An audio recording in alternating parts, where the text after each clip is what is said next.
Abantu bashanje baba biteguye gukora ibintu abandi bananiwe gukora kugira ngo ejo hazaza abe bafite ubuzima bwihariye abandi batazageraho. Kugira ngo ugire ubuzima budasanzwe ugomba gukora ibintu bidasanzwe, kandi ibyo bisaba gukora cyane no kubikunda. Nta muntu uzagukorera ejo hazaza wifuza. Dufite amahirwe rimwe gusa yo kubaho muri ubu buzima, dufite umwanya umwe gusa. Ndashaka ko ufungura amaso yawe utekereze ku nzozi zawe. Twese tuvuka turi abantu basanzwe, dutangira ku ntangiriro imwe, nta wundi bireba. Reba kure. Gutsindwa si iherezo keretse niba uhisemo kutongera guhaguruka. Ibyo ukora uyu munsi ibyo bigeneje hazaza hawe. Nibyo si ibintu byoroshye ariko birashoboka. Komeza usimbuke imbogamizi, wihangane kandi ukomeze urugendo kugeza ugeze aho wifuza kugera.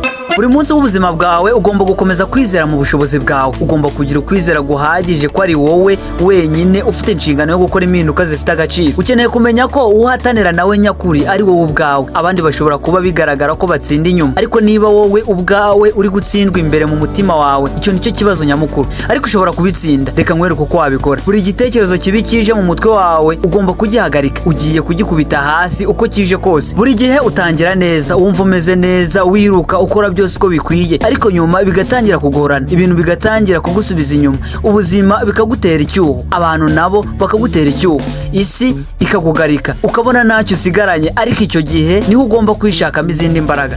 Abantu bafite imyumvire yo gutsinda baba bafite ishyaka ryo gutsinda, babona intsinzi mbere y'uko urugamba rutangira. None se niba utabyuka ngo ukore uzatsinda gute? Niba utabyuka ngo urwane ku byo ushaka uzagera ku yindi ntera gute? Niba utabyuka ngo ukore cyane uzazamura gute igitambaro cya shampiyona mu buzima bwawe kigaragaza ko watsinze? Igihe kirageze ngo uhindure uburyo ureba ibintu, kuko ukuri nuko ugomba gutanga kugira ngo ubone icyo wifuza. Uzagira iminsi mibi ariko ukomeze ukore, uzagira igihe wumva ushaka kureka ariko ukomeze uhagarare bwumve. Ni icyemezo ugomba gufatira imbere muri wowe, nta wundi ugomba kubigukorera. Ubuzima buzazana ibyiza n'ibibi, ndetse ndahamya ko bamwe muri mwe bafite amateka yuzuyemo ibibi bigoye, ibikomere byinshi n'iminsi mibi, ariko byose bishobora guhinduka. Bigomba gutangirira kuri wowe.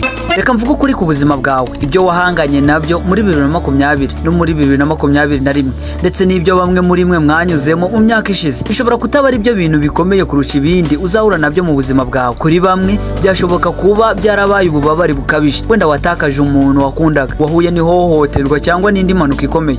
Ubuzima bugizwe no kuzamuka no kumanuka, igitutu, kutisanzura n'ibibazo bihoraho. Ikibazo ku bantu nkawe nanjye ndimo dore ni iki: ese tuzemera ko igitutu gituma dusenyuka, cyangwa tuzagitambukiramo tubirengere, duhagarare mu nkuru y'ubuzima bwacu, tukumva ko nubwo igitutu n'ibibazo bihari dufite ubushobozi bwo gufata ibyo dushobora kugenzura, ari byo twebwe ubwacu nuko twitwara.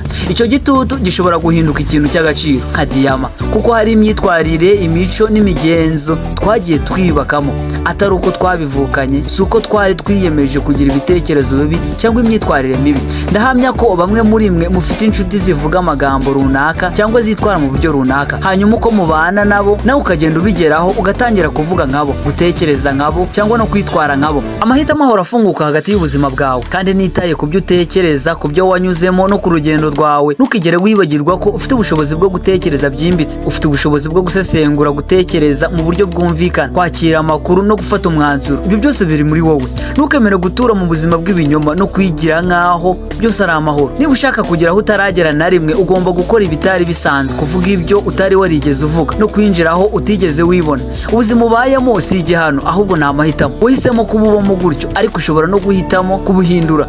Twese dufite icyo dushaka kugeraho, twese dushaka kuba umuntu ukomeye, twese dushaka kugera kure, ariko ibyo byose ntibizashoboka niba tudahagaritse gukunda impamvu zituma tutagera ku nzozi zacu. Ufite intego ugomba gusohoza, ufite impamvu yatumye uze kuri iyi si, ufite ibizamini ugomba gutsinda, inzira ugomba gukomeza, ibyumba ugomba kwinjiramo, ariko byose bisaba gushyira mu mutwe wawe ibitekerezo bishya. Ugomba kuva mu mitekerezo y'ibya kera, ugomba gutangira gutekereza mu buryo bushya. Ndetse ubu wowe ubwawe uravuga uti, nditeguye kubikora ku bw'umuryango wanjye, nditeguye kubikora ku bwa mama, nditeguye kubikora ku bwa sister wanjye. Nanga kubaho mbeshejweho n'amaboko y'abandi. Nshigikiye guhangana n'ibibazo by'ubuzima aho kwishimira kubaho utuje udafite icyo ukora.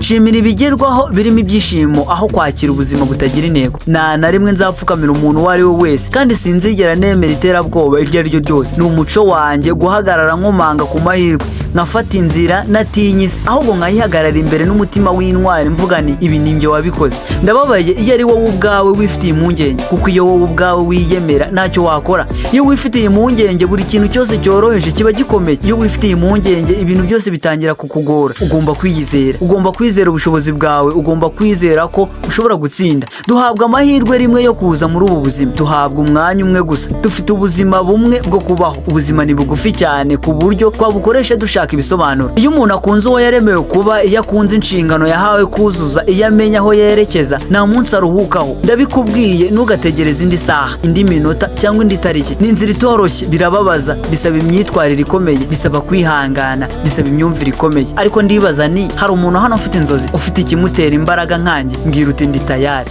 ndi tayari. Byandike muri comment.